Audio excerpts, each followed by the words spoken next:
이 세상에는 말이 없지만 가장 큰 진실을 품은 것들이 있나니 가령 바람은 형체 없이 불어오고 물은 모양 없이 그릇에 순응하며 하늘은 스스로를 채우려 하지 않고 비어 있으되 만물을 품느니라. 사람의 마음도 그와 같아야 하거늘. 요즘 세상은 늘 무언가를 채워야만 안심하는 듯하도다. 채우고 또 채워서 결국은 짐이 되어버리고 버리지 못해 짓눌리다가 끝내 길을 잃고 많으니 비우는 일은 쉽지 않다. 어떤 이는 가진 것을 놓는 것을 두려워하고 어떤 이는 인정받던 자리를 내어주는 것을 견디지 못하며 어떤 이는 마음속 슬픔과 분노마저도 지닌 채 살아가기를 택하나니 그리하여 마음은 마치 가득 찬 단지처럼 더는 아무것도 담지 못하고 지혜조차 고요히 내려앉을 틈이 없는 것이다. 율곡은 말하였노라.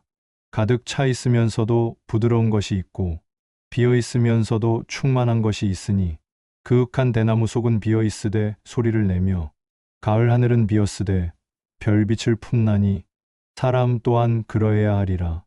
오늘 이 자리에 찾아오신 이여, 혹시 지금 마음이 번잡하고 어수선한가? 스스로에게 자꾸 뭔가를 채워야 한다고 다그치고 있는가? 그렇다면 이제 잠시 그 채움의 욕심을 내려놓고 비움의 길 위에 발을 디뎌보길 바라노라. 그대의 마음이 한 그릇이라면 그 속엔 무엇이 담겨 있는가? 욕망인가, 후회인가, 자랑인가, 두려움인가, 혹은 아무것도 없이 조용한 공허인가? 이제 그 마음의 그릇을 다시 꺼내어 하나씩 들여다보고 비워내고 그리하여 마침내 진정한 자유와 지혜가 깃들 수 있도록 오늘은 함께 비어있는 그릇에 대해 이야기해 보려 하노라. 욕망을 채울수록 목마른 이유. 사람의 마음은 마치 목마른 사막과 같다. 겉으론 메마른 듯 보이지만 그 속엔 채워지지 않는 갈망이 끊임없이 솟아오른다. 누군가는 돈으로 그 갈증을 해소하려 하고 누군가는 명예로 또 다른 이는 사랑이나 인정을 통해 그 허기를 메우려 한다. 그러나 이상한 일이다. 채우면 채울수록 만족은 잠깐이고 곧 더 큰 결핍이 밀려온다. 이유는 간단하다. 채운다는 것은 곧 붙잡는다는 것이기 때문이다. 붙잡은 것은 언젠가 무너지고 사라지며 그 사라짐은 다시 욕망을 낳는다. 그리하여 사람은 계속해서 허기를 느끼고 결국 스스로를 소모하며 산다. 율곡은 마음을 가리켜 조용한 연못과 같다고 했다. 연못이 흙탕물이 되면 그 안에 무엇을 넣어도 흐려지고 썩는다. 욕망 또한 그러하다. 맑지 않은 상태에서 아무리 많은 것을 채워도 그 안은 여전히 혼탁하고 평화롭지 않다. 자신이 채운 것들로 인해 스스로 괴로워지는 사람도 많다. 지위가 올라가니 더 외롭고 사랑을 얻었으나 그로 인해 불안하며 재산이 많아졌으나 그로 인해 늘 걱정이 따라붙는다. 욕망을 부정하자는 것이 아니다. 살아가는 데에는 바람도 필요하고 동기도 있어야 한다. 그러나 그것이 자신을 삼켜버릴 만큼 커져서는 안 된다. 욕망은 그릇의 밑바닥에 가만히 있어야 한다. 겉으로 넘치지 않게 다스려야 그 안에 고요함과 여유가 담긴다. 진정한 평화는 더 많은 것을 채우는 데서 오는 것이 아니라 스스로를 내려놓고 정돈하는 데서 시작된다. 욕망을 채워야만 살아있다고 느끼는 사람은 결국 욕망에 끌려 살아가게 된다. 그러니 먼저 물어야 한다. 나는 지금 욕망을 다스리는가? 아니면 욕망에 이끌려 떠도는가? 이 질문이 마음의 첫 번째 비움이다. 그릇이 비어야 물을 담을 수 있다. 옛사람들은 마음을 늘 그릇에 비유하곤 했다. 그릇은 본래 담기 위해 존재하지만 비어있지 않으면 아무것도 담을 수 없다. 그릇이 가득 차 있으면 아무리 좋은 물도 넘쳐 흐르고 만다. 심지어는 귀한 약도 흘러나가고 맑은 지혜도 들어오지 못한다. 사람의 마음도 이와 같다. 스스로 옳다고 믿는 생각으로 가득 차 있고 억울했던 기억, 자랑스러운 순간, 놓기 싫은 관계, 이 모든 것이 마음 안에 쌓여 있다면 거기엔 더 이상 새로움을 담을 여지가 없다. 비움이란 모든 것을 버리는 일이 아니다. 잠시 내려놓고 텅 빈 상태를 허락해 주는 것이다. 그럴 때 새로운 깨달음이 들어올 수 있고 이전까지 보지 못했던 것을 볼 수 있게 된다. 율곡은 말하였다. 배움이란 채우는 것이 아니라 비운 자리에 물이 스며들듯 스스로 젖어드는 것이다. 실제로 마음을 비우려 하면 처음엔 불안해진다. 뭔가 잃는 것 같고 자신이 작아지는 듯한 느낌이 들기도 한다. 그러나 그것은 오래 붙들고 있던 것들이 떠나가며 생기는 낯선 감정일 뿐. 결국에는 더 큰 여백이 생기고 그 여백이 삶을 더 깊고 넓게 만들어준다. 그릇이 비어 있어야 좋은 물이 담기고 그 물이 다시 누군가에게 전해진다. 자신이 가득 차 있는 사람은 다른 이의 말도 듣지 못하고 세상의 흐름도 받아들이지 못한다. 그러니 그대여, 마음의 그릇을 한번 들여다보라. 무엇이 가득 차 있는가? 지금도 흘러넘쳐 소중한 것을 잃고 있지는 않은가? 그렇다면 잠시 그릇을 비워보아야 한다. 그 비움이 바로 새로운 지혜와 평온의 시작이다. 비어있을 때 더 큰 지혜가 흘러든다. 많은 이들이 지혜를 배움이라 여기지만 진정한 지혜는 듣고 보는 것에서 비롯되지 않는다. 오히려 고요함 속에서 비워진 마음에 천천히 스며드는 것이다. 소란스러운 마음에는 아무리 좋은 말도 닿지 않고 산만한 생각에는 아무리 깊은 가르침도 자리를 잡지 못한다. 지혜란 물처럼 고요한 자리에 스스로 머문다. 그러므로 먼저 마음을 다스리고 시끄러운 감정과 얽힌 욕망을 내려놓아야 비로소 그 안에 지혜가 흘러들 수 있다. 율곡은 수많은 배움의 끝에 스스로를 다스리는 자가 가장 큰 스승이다라고 했다.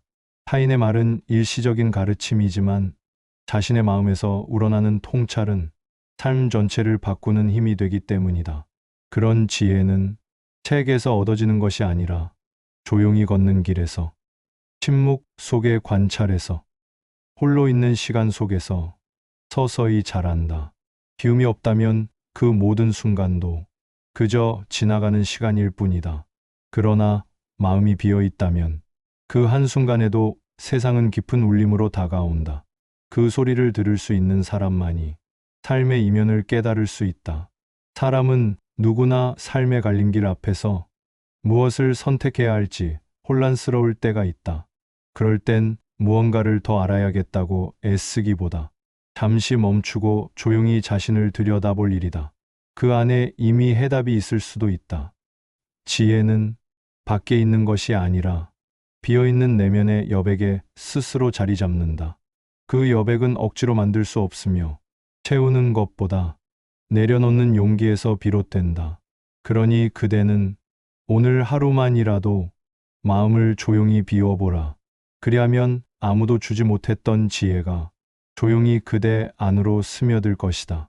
가득 찬 사람은 들을 수 없고 비어있는 사람만이 공명을 낸다. 소리는 비어있는 공간에서만 울려 퍼진다. 빈 항아리는 두드리면 깊고 맑은 소리를 내고 텅 빈 대나무는 바람이 스치면 맑은 소리를 전한다. 그와 반대로 가득 찬 것은 소리를 품지 못하고 오히려 막히고 묵직한 침묵을 만들 뿐이다. 사람의 마음도 이와 같다. 가득 찬 마음은 타인의 말이 들어올 자리가 없고 내면의 소리마저도 외면하게 만든다.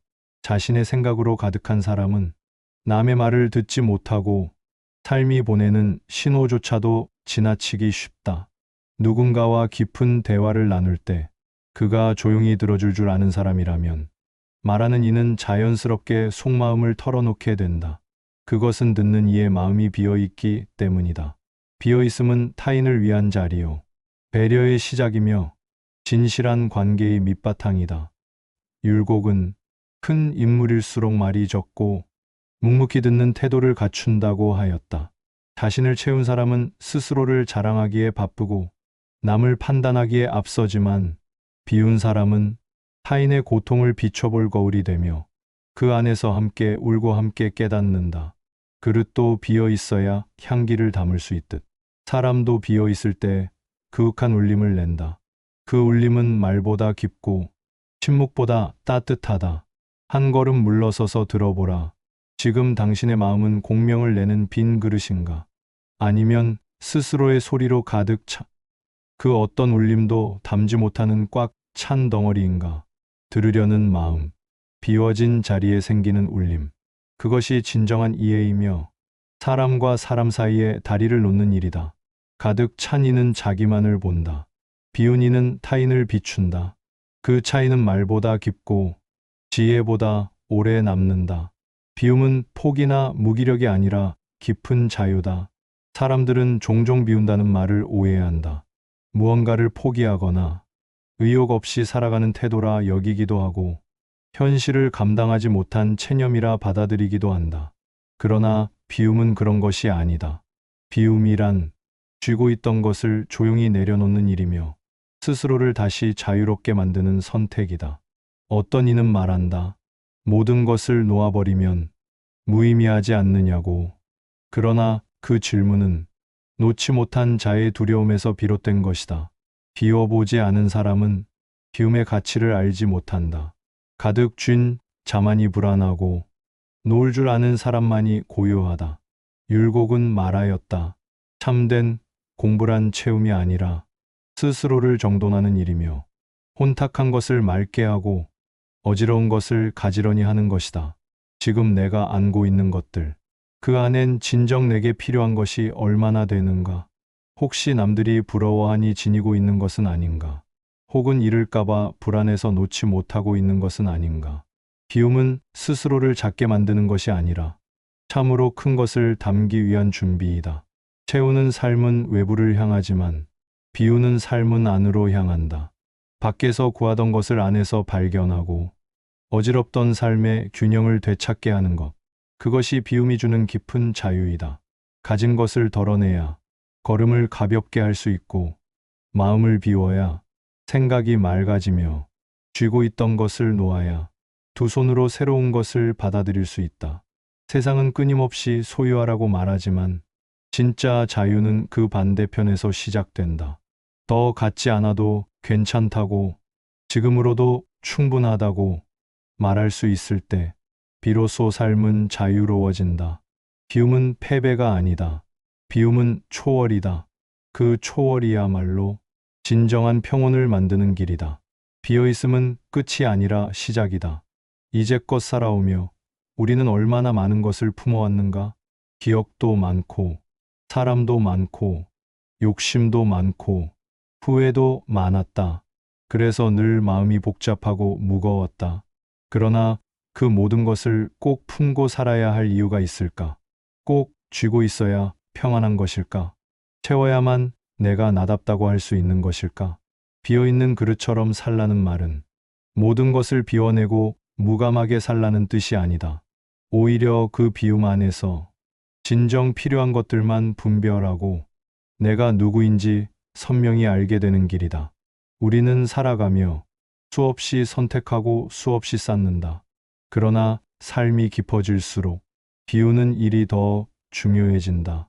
왜냐하면 남는 것은 결국 내가 버리지 못한 것이 아니라 내가 기꺼이 내려놓은 것이기 때문이다. 율곡은 그릇을 비운 뒤 그 안에 담긴 바람 한 줄기를 보며 말하였다. 텅 빈 듯하나 무엇보다 충만한 것이 있으니 그것은 바로 고요함이다. 그 고요함이 사람을 강하게 만들고 그 여백이 사람을 유연하게 한다. 그러니 이제 그대도 스스로의 마음을 가만히 들여다보라. 무엇이 너무 가득하여 지혜가 머물 자리가 없었는지, 무엇이 너무 무거워 걸음이 더뎠는지, 그리고 조용히 하나씩 덜어보라. 후회를, 미련을, 남의 시선을, 과거의 다툼을, 쓸모없는 자랑을. 그렇게 비운 마음에 자연은 다시 말을 건넨다. 따뜻한 바람이 스며들고 지혜의 물결이 흘러들며 사람이 사람다워지는 길이 열린다. 비어있음은 끝이 아니라 시작이다. 가득 채우려 할 땐 보이지 않던 것이 비워진 자리에서 비로소 보이기 시작한다. 오늘 이 한 편의 이야기 속에서 그대 마음 한 귀퉁이가 가벼워졌기를 바란다. 구독과 좋아요는 율곡이의 지혜를 널리 퍼뜨리는 힘이 됩니다. 함께 비워가는 길, 그 여정을 함께 해주셔서 고맙습니다.